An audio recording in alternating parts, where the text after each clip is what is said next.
बात का पतंगड़। सुबह के 9 बजे थे। राघव और अपूर्वा किसी बात को लेकर बहस कर रहे थे। तभी बोलते बोलते अपूर्वा को ऐसा लगा कि दरवाजे की आड़ में उनकी बातें कोई सुन रहा है। अपूर्वा ने अचानक से दरवाज़ा खोला। सामने राधा नाश्ता लेकर खड़ी थी। राधा अपूर्वा को देखकर सकपका गई। अरे राधा, तू कब से खड़ी है यहाँ? दरवाज़ा क्यों नहीं खटखटाया? अपूर्वा ने राधा से पूछा। नहीं दीदी, मैं तो अभी अभी आई थी और आपने तभी दरवाज़ा खोल दिया। राधा खुद को संभालते हुए बोली। अच्छा दीदी, यहाँ सारा काम हो गया, मैं जाऊँ? अभी 48 नंबर में भी काम करना है। ठीक है राधा, तू जा, हमें भी ऑफिस के लिए निकलना है। कल समय पर आ जाना, अपूर्वा बोली। राधा अपने दूसरे काम पर जा रही ही थी कि रास्ते में उसे उसकी सहेली बेबी मिल गई। राधा बेबी से बातें करने लगी। अभी अभी 30 नंबर से आ रही हूँ। दोनों मियाँ बीवी में खूब बहस हो रही थी। किस बात पर? बेबी की उत्सुकता भी बढ़ी। अरे अपूर्वा दीदी ने बिना अपने मर्द को बताए बच्चा गिरा दिया। इस बात के लिए भैया डांट रहे थे दीदी को। दीदी रोने हाल हो रही थी। राधा बोली। बस क्या कहें बहन, अब घर घर की यही कहानी है। अच्छा चल फिर मिलते हैं, मुझे अभी सुनीता दीदी के यहाँ काम करना है। कहकर बेबी सुनीता के घर की तरफ बढ़ गई।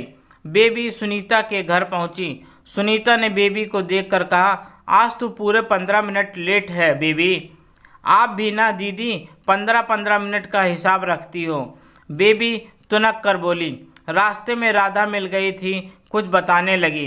30 नंबर में जो भी अभी नए आए हैं ना, उनके बारे में। क्यों, ऐसा क्या हो गया 30 नंबर में? सुनीता की भी उत्सुकता जाग उठी।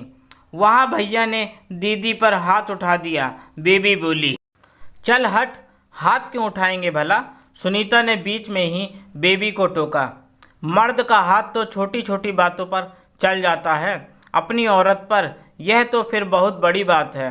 बेबी अपनी बात पर अड़िग रही।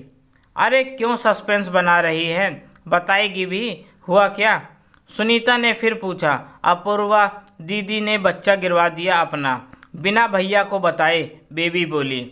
अच्छा चल छोड़ उन दोनों को, आपस का मामला है, जा तू अपना काम कर।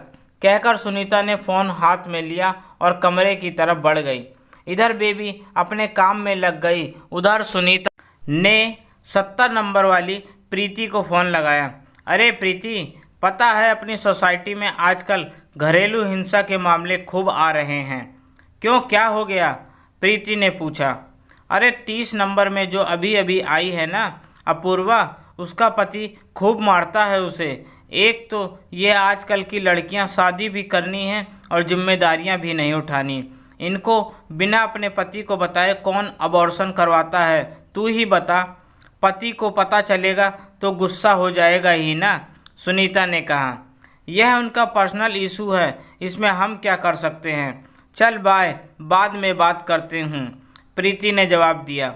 सुनीता से बात करने के बाद प्रीति ने झट से रेनू को फ़ोन लगाया। रेनू ने फिर कहीं और फ़ोन घुमा दिया। ऐसे करते करते बात अपूर्वा की पक्की दोस्त दामिनी तक पहुंच गई। सुनते ही दामिनी ने सीधे अपूर्वा को फ़ोन लगाया और बोली, तू मुसीबत में है और तूने मुझे बताना ज़रूरी भी नहीं समझा? मैं मुसीबत में हूँ? किसने कहा तुझसे? अपूर्वा ने पूछा। तू यह सब छोड़, पहले ये बता, तूने राघव को बिना बताए अबॉर्शन क्यों कराया? इस बात के लिए राघव ने तुझे मारा भी? पूरी सोसाइटी में चर्चा हो रही है इस बात की। दामिनी की बात सुनते ही अपूर्वा के दिमाग में सुबह की पूरी तस्वीर घूम गई। वह बोली, ये राधा भी ना, कल आने दो, इसको बताती हूँ मैं इसे। पर हुआ क्या था, मुझे बताएगी? मुझे तेरी बहुत चिंता हो रही है, दामिनी ने फिर पूछा। अरे कुछ नहीं यार, इस बार मेरे पीरियड्स 1 हफ्ता लेट हो गए हैं। मैं और राघव आज सुबह इसी बात पर चर्चा कर रहे थे। अभी तो मुझे खुद भी नहीं पता कि मैं प्रेग्नेंट हूँ भी या नहीं। राघव पूछ रहा था, मान लो रिजल्ट पॉजिटिव आता है तो बच्चा रखना है या अबॉर्शन करवाना है। इसी पर बात करते करते हमारी बहस हो गई थी। यार हमारी शादी को अभी 8 महीने ही हुए हैं, हम दोनों अभी इतनी बड़ी जिम्मेदारी के लिए तैयार नहीं हैं। बस यही सब बातें हम आज सुबह कर रहे थे और राधा मैडम ने दरवाजे की आड़ में सब सुन लिया। तभी मेरे दरवाज़ा खोलते ही मैडम इतनी शक पका गई थी।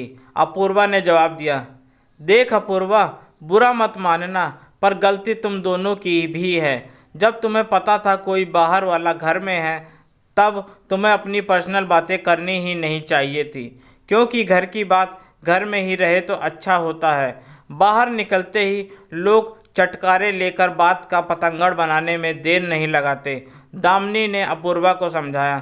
थैंक यू यार, तू सही कह रही है। अच्छे दोस्त की यही तो निशानी होती है, सही समय पर सही सलाह देकर बात को बिगाड़ने की बजाय बात को संभाल लेते हैं। अपूर्वा बोली, वेलकम डियर, चल बाय, अपना ध्यान रख। दामिनी ने जवाब दिया, दोस्तों अक्सर ऐसा होता है, बात होती कुछ और है पर 4 लोगों में पहुंचकर बन कुछ और जाती है। इसलिए अपनी निजी बातें करने से पहले हमें अपने आसपास देख लेना चाहिए कि कोई ऐसा व्यक्ति तो नहीं जो बात को बिना समझे ही अपने अनुसार उस बात का मतलब निकाल ले। कई बार इस तरह का व्यवहार बड़ी मुसीबत का कारण भी बन जाता है। दोस्तों आपको मेरी यह कहानी कैसी लगी प्लीज़ कमेंट करके ज़रूर बताएं और मुझे सब्सक्राइब भी ज़रूर करें। आपका अपना दोस्त, धन्यवाद।